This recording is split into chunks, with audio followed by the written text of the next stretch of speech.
Old things have passed away. Your love has stayed. Olá, gente, tudo bem? Muito bom estar aqui com vocês novamente, estudando um pouquinho da palavra de Deus, trazendo um pouco de palavra de conforto, de esperança nesses dias que têm sido tão cruéis, têm sido tão maçantes. Mas vamos guardar a fé, vamos guardar a esperança e vamos continuar guardando o amor, não é certo? Então, gente, não esqueçam dos cuidados básicos. Se puder, fique em casa, lava a mão. Mas nesse momento, eu quero convidar você a navegar comigo na palavra de Deus de novo, né? E o livro de hoje é outro livro, meu irmão, para você tirar onda com as pessoas. A gente vai estudar hoje o livro de Tiago. Bem, Tiago é um livrinho basicão para quem quer tirar onda de que leu a Bíblia também, né? Eu li um livro inteiro da Bíblia. Lê Tiago. Tiago tem 4 capítulos de mais ou menos 20 versículos cada um. Ou seja, você vai ler o livro de Tiago mais rápido do que assiste uma série. Entendeu? Então, vai lá, dá uma lida, mas o melhor de tudo, lê e dá uma refletida. Então, vem comigo que a gente vai dar uma refletida nesse texto. O livro de Tiago, sinceramente, é o tipo de texto que a gente deveria falar sobre ele nas resenhas, sabe? Tá lá na festinha de família, devia lembrar do livro de Tiago. Tá lá reunido com os amigos da faculdade, vou lá lembrar do livro de Tiago. É um livro muito atual, com temas cotidianos, com temas sociais.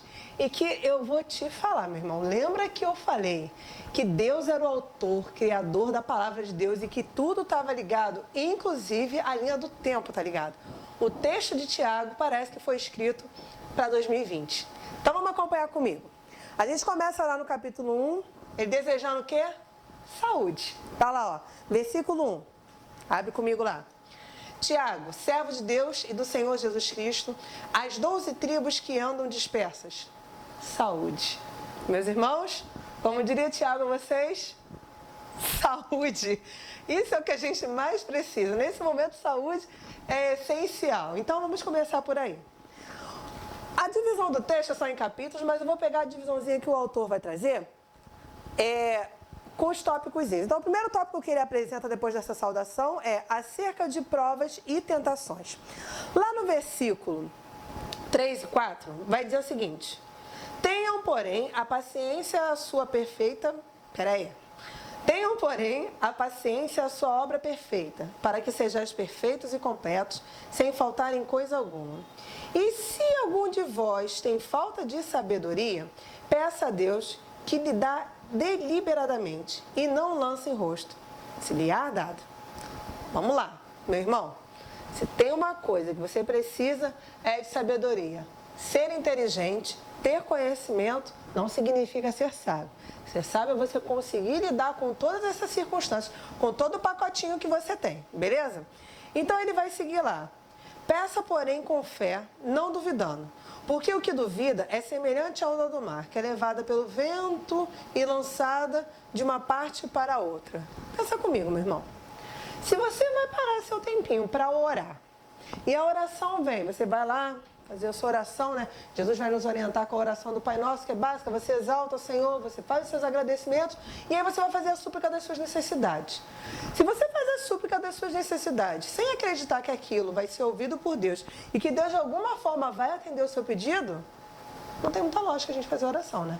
Então, se você faz essa oração sem fé, talvez você esteja fazendo oração mais por uma questão de hábito, né? De uma questão assim, não sei, de estilo de vida saudável, não sei, contemplação mental, do que realmente pela fé que você tenha. E aí é uma perda de tempo. A gente não tem tempo a perder, meu irmão. Quando você orar, você tem que orar sabendo que Deus vai te ouvir. E o melhor de tudo, Deus sempre responde. E a gente vai seguir, né? No versículo 8, ele vai trazer uma frase que eu vou traduzir ela para você. O homem de coração dobre é inconstante em todos os seus caminhos. O que quer dizer isso, meu irmão? Eu vou traduzir para vocês como se estivesse falando com adolescente.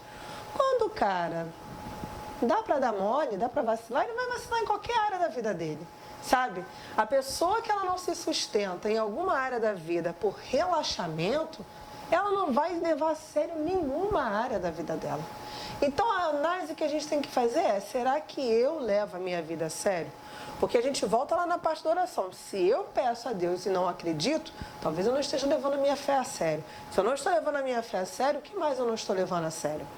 E aí ele vai prosseguindo. Versículo 9. Mas glorie-se o irmão abatido na sua exaltação. Eu nem vou para o 10, eu vou parar aí nesse 9. Que é o seguinte, gente. Você está lá na luta, você está lá na dificuldade. A hora que o alívio chegar, meu irmão, glorifica. A gente às vezes fica naquele, né? O sofrimento às vezes demora tanto a passar, tanta luta, tanto tempo, que a gente às vezes não sabe aproveitar os presentes que Deus dá. Irmão, Deus te presenteou, Deus te deu um refrigério, a luta acabou. Comemora, conta para os outros, gente, eu estou feliz.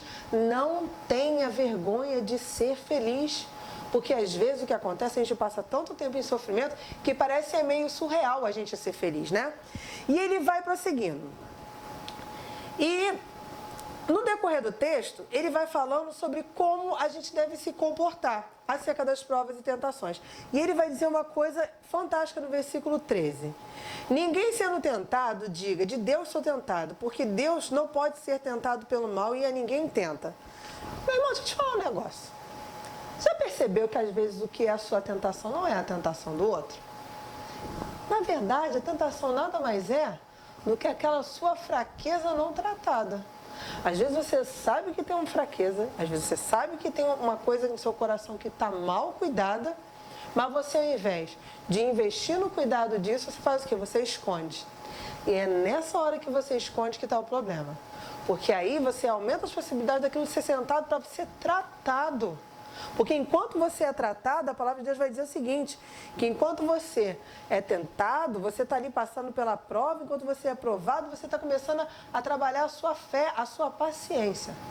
Então, meu irmão, você sabe que tem um probleminha dentro de você? Entrega ao Senhor, fala assim, Senhor, olha só, eu estou aqui orando porque, poxa, tem tal assunto da minha vida que para mim é muito difícil. Já começa a trabalhar isso na sua vida. Não adianta nada a gente ficar pagando de santo perfeito, quando na verdade a gente está ali tipo sepulcro caiado, né? Tá bonitinho, tipo... Já viu aqueles negocinhos bonitões por fora, pá, quando você chega dentro, né? Tá tudo feio. É tipo o vizinho que quer se aparecer. Ele vai lá, bota os dedos no lado de dentro, chega do lado de fora, tá tudo no reboco. Cuida de dentro, irmão. Cuida de dentro. Conforme a gente cuida dentro, vai refletir do lado de fora. Não tem jeito. E aí a gente vai prosseguir. A segunda divisão que ele dá aqui para o capítulo 1 é sobre a prática da palavra de Deus. E aí no versículo 19 diz assim, sabei isto, meus amados irmãos, mas todo homem seja pronto para ouvir, tardio para falar, tardio para irar-se. Na verdade, às vezes, quando eu observo o tempo que a gente está vivendo, eu acho que a gente não está tardio em mais nada. A gente está se irando primeiro, ouvindo, depois que já se irou. Aliás, a gente está se irando primeiro, falando depois e ouvindo, a gente às vezes nem ouve. A gente está com dificuldade de ouvir o outro. Se o outro tiver uma opinião contrária à sua, aí a dificuldade aumenta, né? Então, assim, Deus nos deu na sua infinita sabedoria, é um clássico da sua avó. Deus te deu 2 orelhinhas, uma orelhinha linda, e uma boca. Então, assim, escuta mais, fala menos. Eu sei que às vezes é difícil, gente, que falar é um negócio bom, né? A gente fala, bota pra fora, abre o coração. Só que tem um problema quando a gente fala demais nessa questão do se irar, é o seguinte, se a gente fala alguma coisa irada, em outro texto, a palavra de Deus vai dizer que a palavra lançada é como uma pedra. Depois que você fala, como uma flecha lançada. Saiu da boca, irmão. Já era. Não tem como você botar para dentro de volta. E aí as consequências de uma palavra sua podem estragar tudo que você construiu. E às vezes não vale a pena não vale a pena a gente perder tudo que a gente construiu em prol de uma palavra maldita. Então, assim, vamos ouvir mais, vamos falar menos e vamos tentar não nos irar. A gente começa a trabalhar essa questão da ira quando a gente começa a se reconhecer. Quando a gente começa a entregar as nossas falhas. Olha como é que o texto é construído. Ele vai lá falar de como a gente se comporta com fé na nossa oração, que é essa confissão dos pecados. E ele vai tratar aqui que se a gente sabe onde são os nossos pontos falhos, a gente sabe exatamente qual é a hora que a gente precisa parar de um determinado assunto, parar para recuar, para não se estourar. Meu irmão, mais vale você pagar por ter recuado do que você pagar por ter passado demais dos limites, tá? E ele segue lá, ó. Porque a ira do homem não opera a justiça de Deus. Eita, Jesus! Ninguém irado vai estar fazendo o papel de Deus. Então, assim, absorve isso.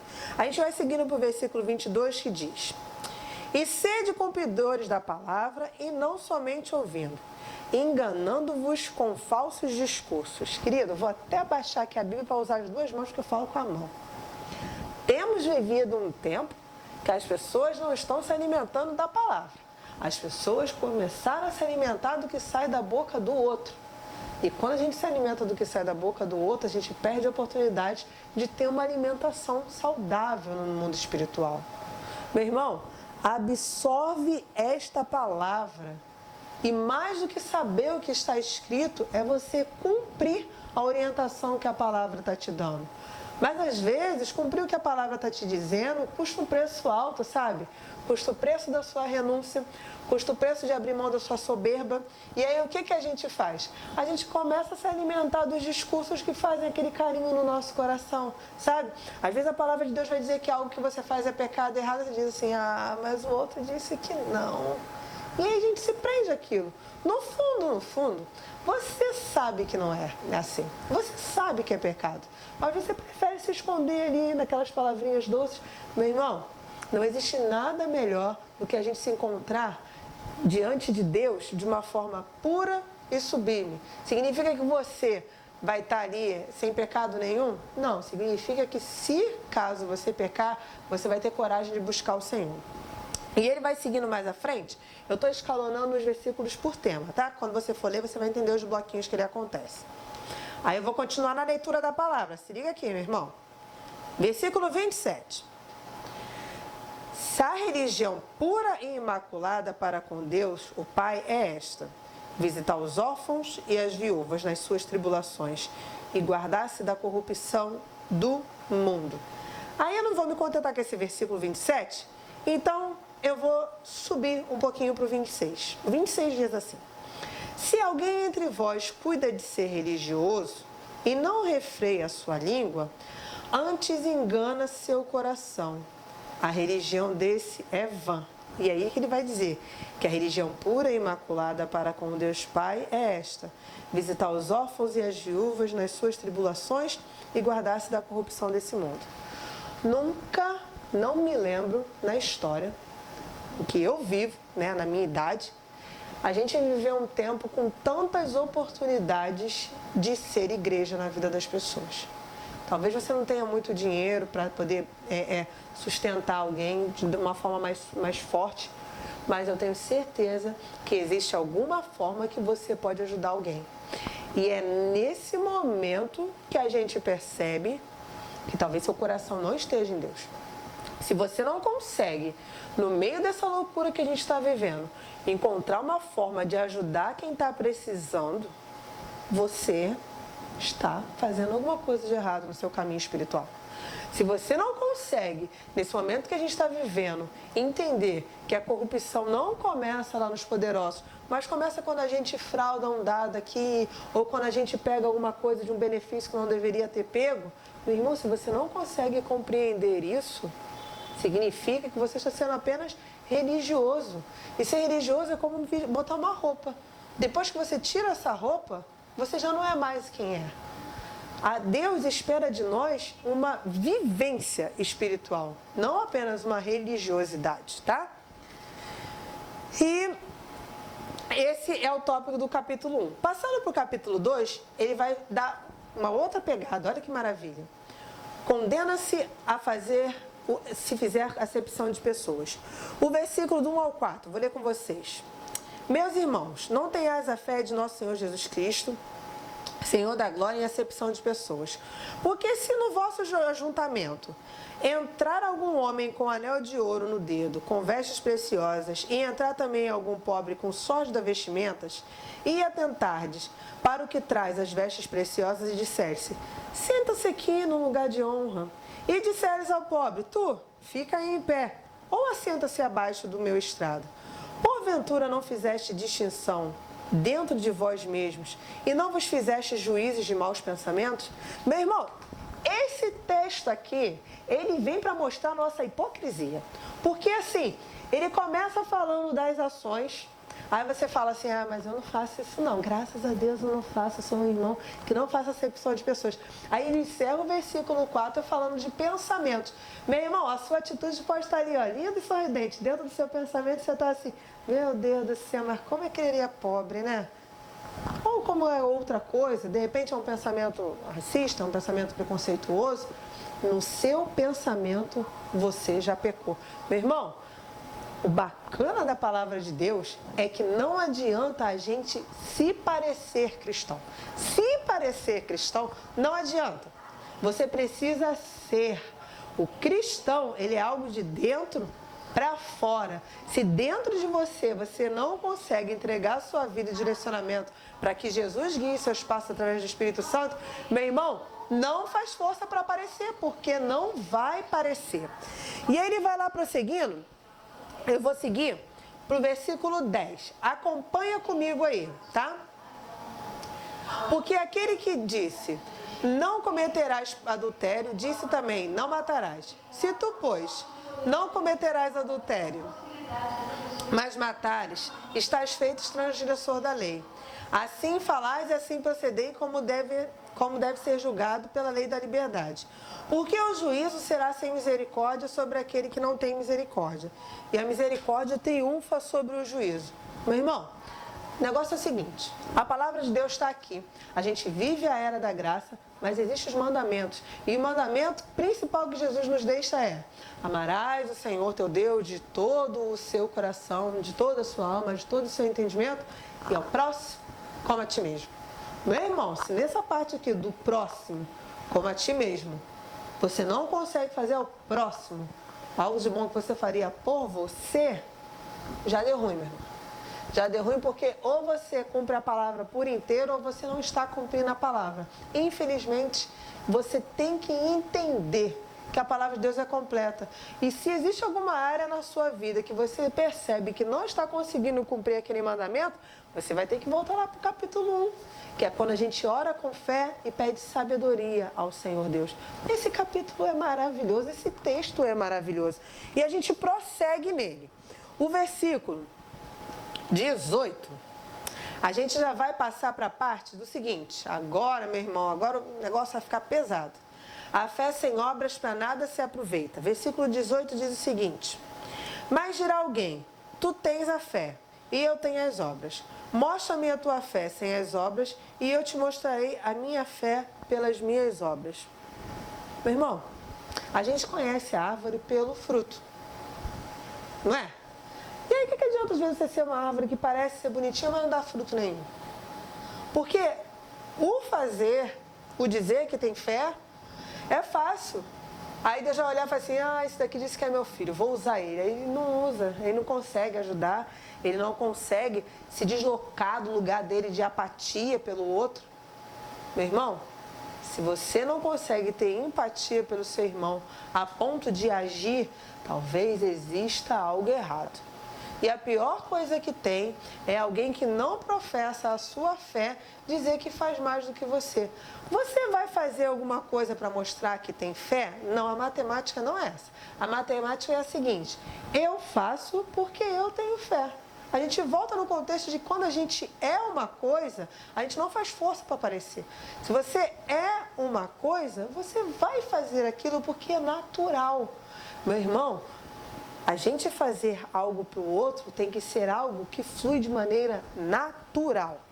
E aí ele vai prosseguindo, e eu vou aqui para o versículo 23, que diz o seguinte: e cumpriu-se a escritura que diz: e creu Abraão em Deus, e foi-se imputado como a justiça. e foi chamado amigo de Deus. Vede então que o homem é justificado pelas obras e não somente pela fé. E de igual modo Raabe, a meretriz, não foi também justificada pelas obras quando recolheu os emissários e os despediu no outro caminho? Porque assim como o corpo sem espírito está morto, assim também a fé sem obras está morta. Meu irmão, a fé é você saber o seguinte: eu faço porque eu creio. A partir do momento que você crê, você vai começar a buscar a sua ligação com o trono. E você vai querer se parecer com Jesus. Você vai querer ser Jesus na vida do outro, meu irmão. A partir deste momento que você quiser se parecer com Jesus, a transformação acontece de uma forma tão natural que você não vai duvidar. Porque você vai receber orientação clara do que você deve fazer. Sabe, às vezes eu tive uma experiência de contactar uma pessoa que dizia que tinha fé e no momento que ela podia exercer alguma coisa boa, ela escolheu não fazer nada. Ela não falou mal, ela não foi grosseira, ela simplesmente se absteve. Tipo assim, eu vou pagar aqui de bonzinho, não vou falar nada. Meu irmão, não seja essa pessoa. Seja a pessoa que parece com Jesus, né? Vamos prosseguir. E aí ele vai ser bem enfático, né? Porque o corpo sem espírito é o que? É um corpo morto. Então a fé sem obras é morta. Ai, meu Deus, é tipo um tapão, né? Esse texto. A gente prossegue para o capítulo 3, que diz sobre o tropeço na palavra. Eita, que lá vem mistério. Vamos lá.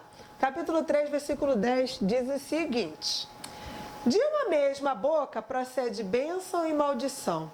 Meus irmãos, não convém que isso se faça assim. Porventura, deita alguma fonte de um mesmo manancial água doce e água amargosa? Meus irmãos, pode também a figueira que produziu azeitonas ou a videira figos? Assim também, pouco pode uma fonte dar água salgada e dar água doce. Tem uma canção antiga que dizia assim: as palavras não dizem tudo, mesmo que o tudo seja fácil de dizer. Com certeza fala bem melhor o mundo se suas atitudes justificam o que se vê. Meu irmão, você está lá, ó, você pega a sua Bíblia, você coloca ela embaixo do braço, você coloca ela em cima do carro, você deixa a coleção exposta ali dentro da sua casa, mas aí não tem cheirinho do Senhor, sabe? Não tem cheiro de Deus. Meu irmão, a gente não pode dizer que a gente está falando do amor do Senhor e na primeira oportunidade que você tem, você lança um monte de maldição na vida do seu amigo. Na primeira oportunidade que você tem, você está lá falando mal do seu amigo ou de outra pessoa. Ou às vezes o irmão vem ali, sabe, conversar com você e você dá uma palavra para ele que mais parece um soco na face. Estou dizendo que a gente o tempo inteiro consegue ter sábio nas palavras? Não. E é por isso que a gente tem que buscar sabedoria no Senhor. A gente vai voltar lá para o capítulo 1, meu irmão. A gente podia ficar o texto inteiro lá voltando no capítulo 1. Ora e pede sabedoria a Deus, porque é fácil. Gente, parece assim que às vezes tem uns irmãos que foram feitos para testar a nossa paciência mesmo. Que sabe, assim, gente, eu quero falar um negócio que não dá, mas não dá, por quê? A sua fonte é uma fonte de água doce, você tem que lembrar disso o tempo inteiro. Aí você vai lembrar do capítulo que diz o seguinte: seja tardio em falar. Meu irmão, se você ser tardio em falar, a sua fonte vai ser sempre doce. Porque você não vai conseguir ficar produzindo água salgada, porque vai passar no filtro, ó. Ih, não, essa aqui não dá para falar, não. Dá vontade, meu irmão? Às vezes dá. Eu entendo. Mas segura essa onda aí, tá? E aí depois dessa palavra reconfortante, ele prossegue. E aí vem lá, ó. A sabedoria que vem do alto, acompanha comigo o versículo lá, 18.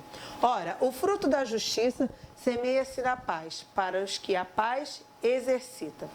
Ele vai começar lá no versículo 3, eu vou subir aqui comigo. Quem dentre vós é sábio e inteligente? Mostre pelo seu bom trato as suas obras em mansidão de sabedoria.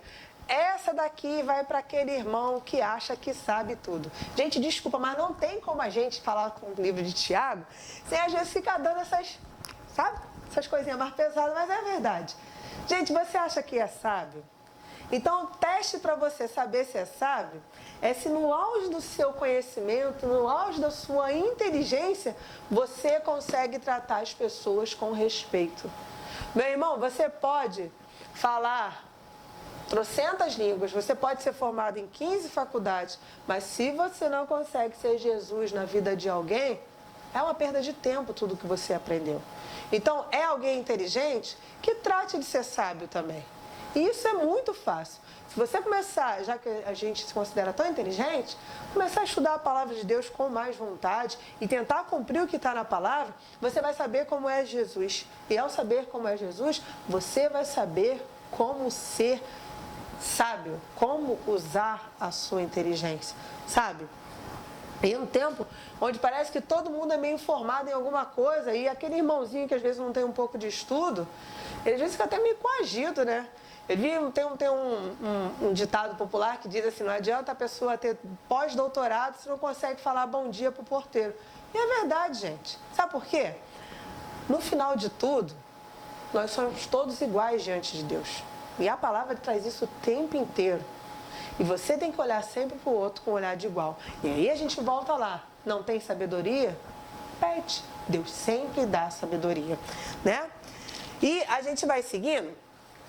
E aí a gente já vai começando a acabar o texto, porque a gente já está lá no capítulo 4. Devemos resistir às paixões. Aí ele vai lá no versículo 2. Cobiçais e nada tendes? E Deus, lá vem, preparado? Porque sois invejosos e cobiçosos, e não podeis alcançar. Combateis e guerreais e nada tendes, porque não pedis.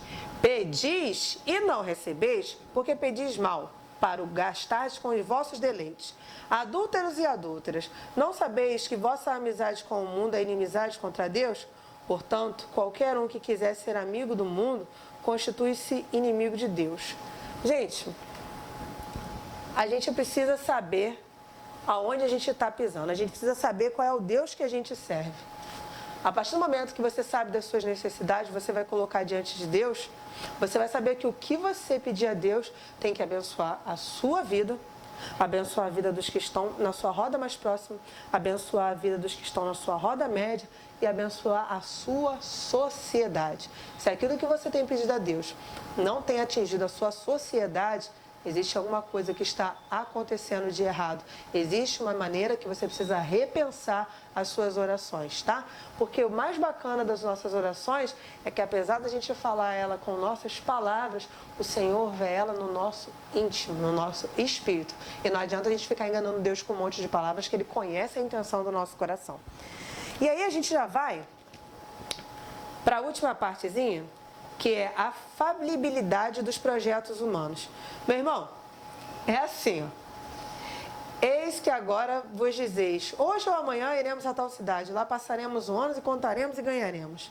Digo-vos, não sabeis o que acontecerá amanhã, porque é que a vossa vida é um vapor. Meu irmão, esse daqui é o versículo que podia se chamar 2020, esse texto aqui.